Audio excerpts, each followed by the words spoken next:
Hi there. My name is Christopher Bramer, and I'm a product manager with C-Level Bluefish Group. At C-Level Bluefish Group, we work with a lot of different types of clients in a lot of different industries, but our mission is to help all of our clients make technology a strategic advantage. So if you've seen some of the other videos I've done, you know kind of what this video series is about, but just as a quick refresher, essentially we recognize that everyone is impacted by COVID in different ways, but a lot of us are stuck at home right now. And so our hope is that we can produce these videos that will allow you to learn about something that's both valuable and interesting without taking up too much of your time, without costing you anything, and without requiring you to leave your home. So the topic of today's video is what we call requirements modeling language, or RML. So at C-Level Bluefish Group, we emphasize the use of visual modeling on all of our projects, specifically requirements modeling language when we are dealing with requirements.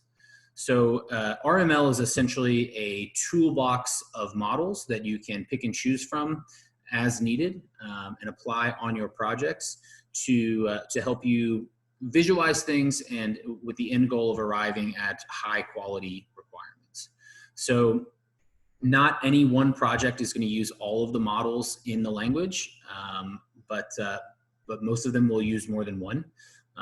It kind of equates to system complexity, right? The more complex the system is that you're working on, the more models might be applicable in that scenario. So why the focus on visual modeling? We could spend a lot of time talking about the benefits of looking at things in a visual format and discussing things in a visual format, but essentially the four primary benefits that we always call out are, first and foremost, you can organize large sets of information. You can focus on a subset of that information. You can give context to details where you might otherwise not have context.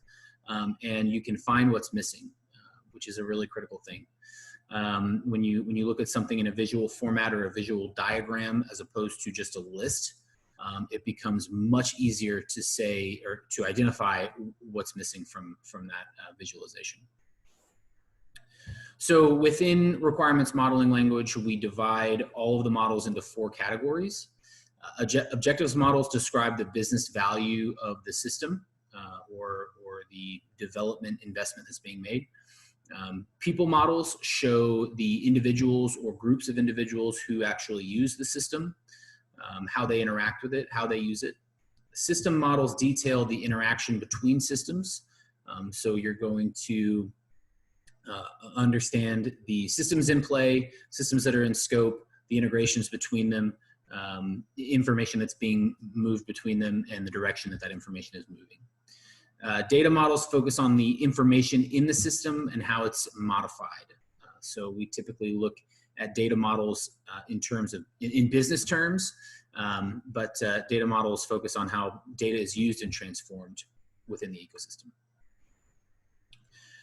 So here is a collective list of all of the models within requirements modeling language.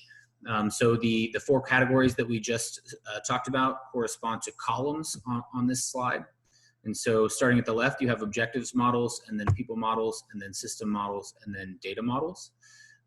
In yellow at the top, we have what we call bounding models. So for each category of model within requirements modeling language, there's a bounding model. And ideally, your bounding models are produced, validated, and have buy-in early on in the project. Because as you progress throughout the life of the project, you reference back to those bounding models to control scope. So you've identified the scope of your project with regards to your high-level business or product concept from your business objectives model, the scope of people involved through your org chart, the scope of systems involved through your ecosystem map, and the scope of your data through your business data diagram. And so as you start to have some difficult scope creep type conversations throughout the life of the project, you rely back on your bounding models to keep things in perspective and mitigate that scope creep as much as possible.